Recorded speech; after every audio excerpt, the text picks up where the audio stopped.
The first thing he ever read from me was never meant for his eyes. Not my father, not my mother, not even the bishop, and certainly not the man I was expected to marry. Yet there he was, standing in my father's workshop with a folded piece of paper in his hand, reading every word, reading it slowly, reading it while I stood only a few feet away. I was 19 years old, and I wanted the floor beneath me to open and swallow me whole. His name was Eli Ber. He was 23, quiet, hard-working, respected, the kind of Amish young man every family hoped their daughter would marry.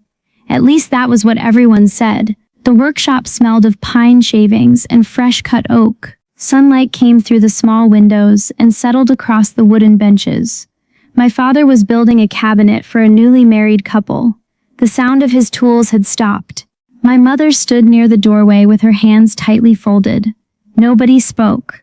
Only Eli's voice filled the room as he continued reading. My words. My private words. The words I had written during a winter evening when I believed nobody would ever see them. I could still remember that night. Snow had covered the fields outside our farmhouse. The lantern beside my bed burned low. Everyone else had been asleep, and I sat under a thick quilt writing in a small notebook I kept hidden beneath a loose floorboard. Young Amish women were expected to keep many thoughts to themselves. Most of us did. But sometimes those thoughts needed somewhere to go. Mine went onto paper. I wrote about fear, about marriage, about expectations, about feeling trapped between obedience and honesty. I wrote things I never said aloud, things I never planned to share. Yet somehow those pages had found their way into Eli's hands, and I still did not know how. When he finished reading, he carefully folded the paper. Nobody moved. Nobody breathed. At least that was how it felt. Then Eli looked directly at me, not with anger, not with embarrassment, something else, something harder to understand. I did not know you felt this way. His voice remained calm. That almost made it worse, because calmness gave no place to hide. I wanted him angry. I wanted him offended. I wanted anything except kindness. Kindness made me feel exposed. I lowered my eyes. The wooden floor suddenly seemed very interesting. My father cleared his throat. The truth should not frighten anyone. His words surprised me. My father rarely spoke about feelings. Most Amish fathers did not. They spoke about work, responsibility, faith, duty, not emotions. Yet there was something unusual in his voice that day. Something almost protective. My mother finally stepped forward. She placed a hand on my shoulder. I could feel her trembling. That frightened me more than anything, because my mother almost never trembled. Not during storms, not during illness, not during difficult harvest seasons. But she trembled now. And I realized this moment mattered far more than I understood. Eli looked back at the paper, then at my father, then at me. I asked to read it. The room became silent again. My head snapped upward. I stared at him. He asked. Nobody had forced him. Nobody had shown it to him by accident. He had actually wanted to read it. Why? The question burned inside me, but I could not ask. Not there. Not in front of everyone. Not in front of the man who had just read my deepest fears. Outside the workshop, a horse whinnied softly. A buggy rolled along the road. Life continued as though nothing unusual had happened. Yet my world felt completely different, because I knew something now. Something important. Something unsettling. Eli had not come to judge me. He had come looking for answers. Answers about me. Answers I never intended anyone to see. And somehow that felt more dangerous. That evening our family gathered around the dinner table. The meal was simple. Chicken, bread, beans. The same kind of supper we had eaten hundreds of times before. Yet nobody seemed hungry. My younger brothers kept glancing at me. My mother remained unusually quiet. My father ate slowly, as though thinking about something. I barely touched my food. Every time I looked up, I remembered Eli holding that paper, reading every word, every secret, every fear. After supper, I helped wash dishes. The warm water soothed my hands but not my thoughts. Questions continued circling through my mind. How had my father found the pages? Why had he allowed Eli to read them? Why had Eli wanted to? And what happened now? Outside, darkness settled over the farm. The fields disappeared beneath the evening sky. Oil lamps glowed inside neighboring houses. Everything looked normal, but nothing felt normal. Later that night, my mother entered my room. She sat beside me on the bed. For several moments, she said nothing. Then she reached for my hand. I should have told you sooner. A chill moved through me. The words felt heavy, important. What? My voice barely emerged. She looked toward the small window, then back at me. Eli asked your father for permission to court you months ago. I stared at her. Months ago. My heart began pounding. I had no idea. None. She nodded slowly. He wanted to know who you really were before he asked again. Again. The word echoed inside my head. Again. Meaning my father had already refused him once. Meaning there were things happening around me I never knew. Things adults had decided without me. Things connected to Eli. Connected to that paper. Connected to my future. And as my mother sat beside me in the dim lantern light, I suddenly realized the pages Eli had read were only the beginning. There was something much bigger nobody had told me yet. Something that explained why my father once refused him, and why Eli had come back. I barely slept that night. Every time I closed my eyes, I saw Eli standing in the workshop, reading my words, reading the fears I had hidden from everyone, the fears I barely admitted to myself. Before sunrise, I helped my mother prepare breakfast. The kitchen smelled of fresh bread and wood smoke. Outside, the sky slowly brightened above the fields.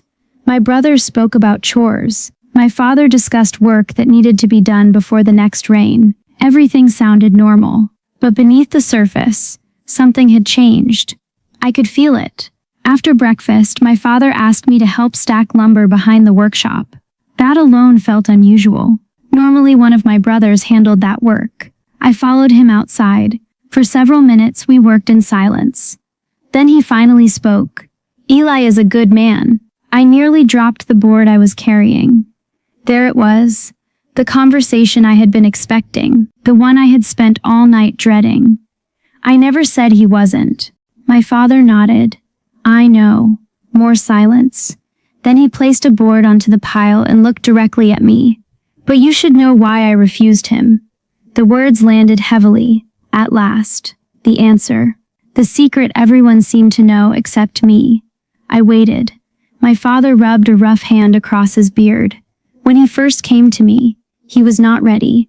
That surprised me. Eli always seemed ready. Ready for work. Ready for responsibility. Ready for marriage. Ready for everything. What changed? My father looked toward the fields. For a long moment, I thought he might not answer. Then he did. He stopped pretending. I frowned. The answer made little sense. Pretending? Pretending what? My father sighed softly. Eli spent years trying to become the man everyone expected. I listened carefully. He spoke the right words, worked the right jobs, followed every rule, but he was trying to impress people. That sounded strange. Most young Amish men wanted approval. It was normal. But my father continued. Then something happened. What? He lost his older brother. I froze. I knew Eli had lost a brother years earlier. Everyone in the community knew. A farming accident. Few people spoke about it anymore. But apparently my father remembered. He changed after that. My father's voice grew quieter. He stopped caring about appearances. The morning breeze moved through the trees. Somewhere nearby, a horse stamped its hoof. Everything suddenly felt very still. He became honest. My father looked at me carefully, and honest people can be uncomfortable. The words stayed with me all day. Honest people can be uncomfortable.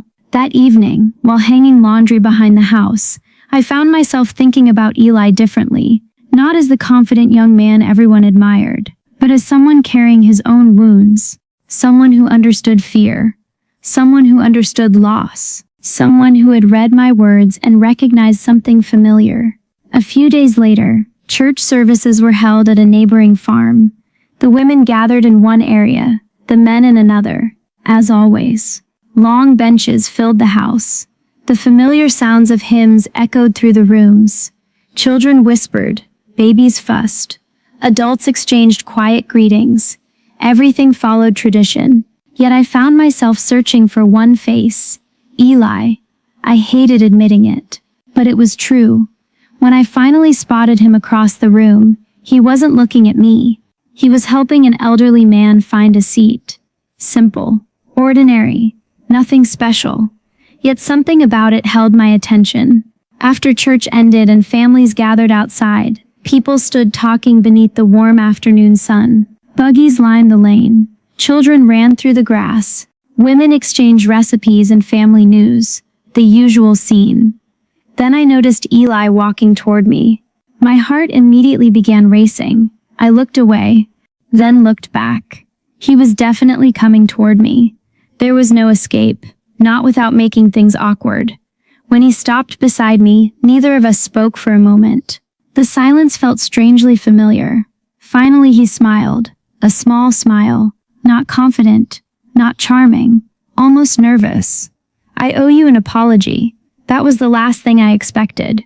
For what? For reading something private.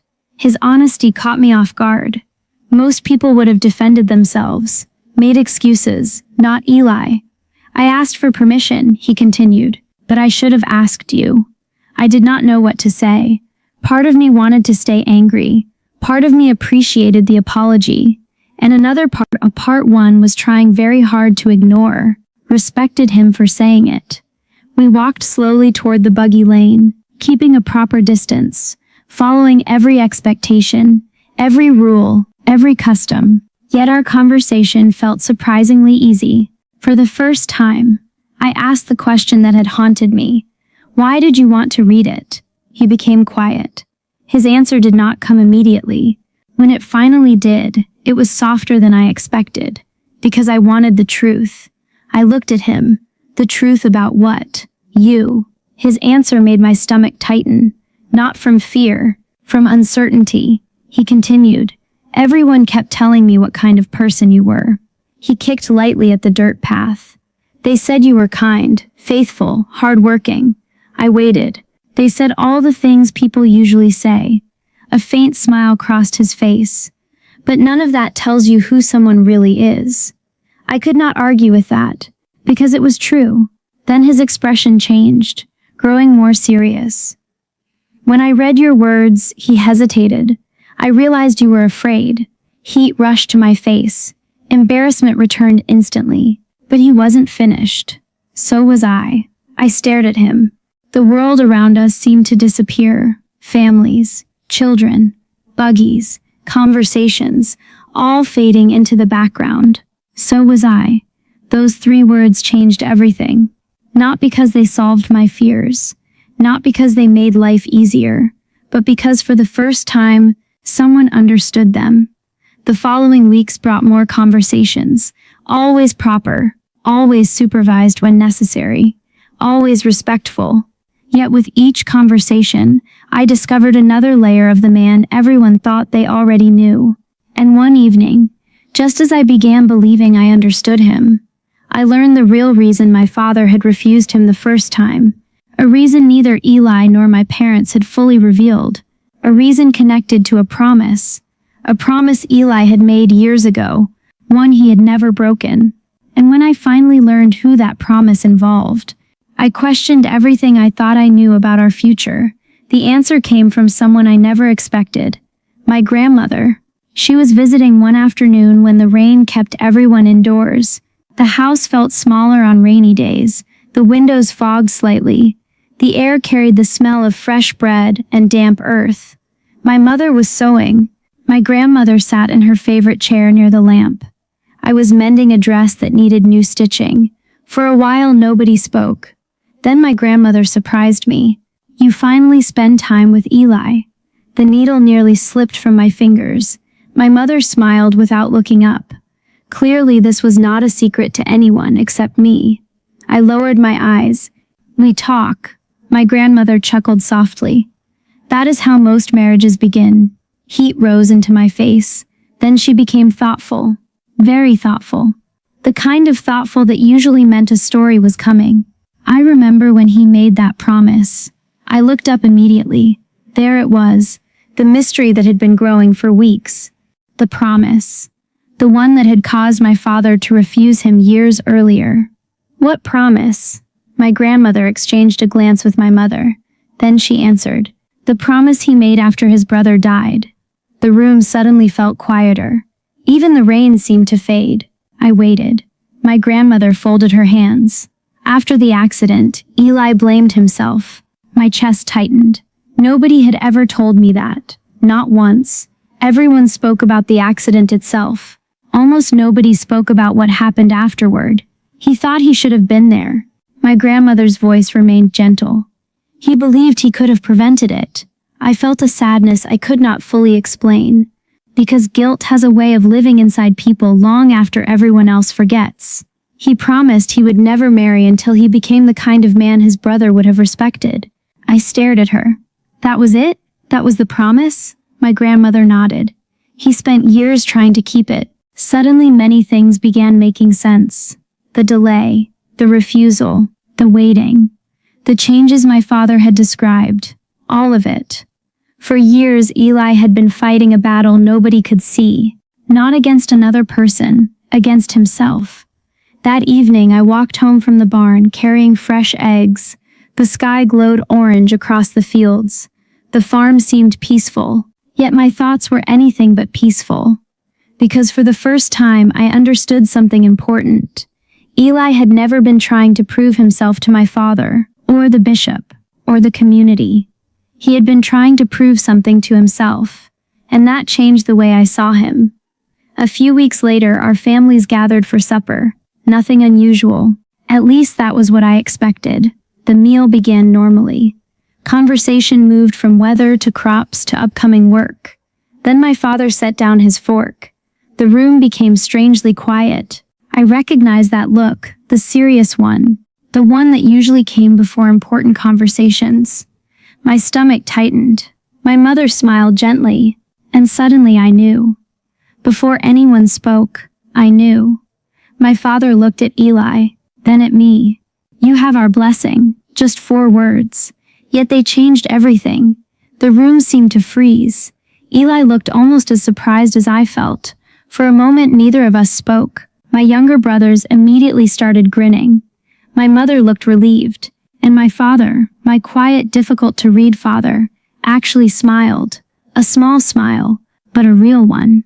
That night, after everyone left, I sat alone near my bedroom window. The field stretched into darkness. The farm was silent. Only the occasional sound of a horse disturbed the night. I thought about the paper that had started everything. The paper I once wished would disappear forever. How strange life could be. The very thing that embarrassed me most had revealed something important. Not just about me, about him. Because while everyone else wanted perfect answers, Eli had wanted honesty. Even when honesty was uncomfortable. Even when it revealed fear. Even when it revealed weakness. And perhaps that was why my father eventually trusted him. Not because he was perfect, but because he was truthful. Months later, after our wedding, I found that old notebook beneath the loose floorboard. I sat on the edge of the bed and reread the pages. The same fears, the same worries, the same uncertainty. For a moment I felt sorry for the girl who wrote them. 19 years old, afraid of the future, afraid of marriage, afraid nobody would understand her. Then I realized something. Those fears had not been foolish. They had been honest. And honesty had led me exactly where I needed to go. I carefully folded the pages, placed them back inside the notebook, and returned it beneath the floorboard. Not because I was hiding the truth anymore, but because some truths deserve to remind us who we once were. Today, when people ask how Eli and I came to understand each other so well, I usually smile and give a simple answer. I tell them trust takes time, which is true. But it is not the whole truth. The whole truth is much stranger.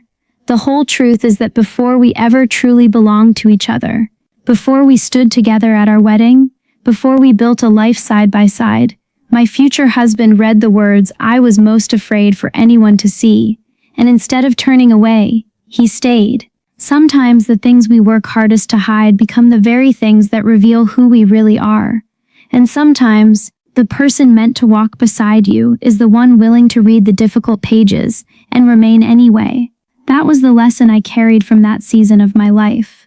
Not that fear disappears, not that life becomes perfect, but that honesty, when placed in the right hands, can become the beginning of something beautiful.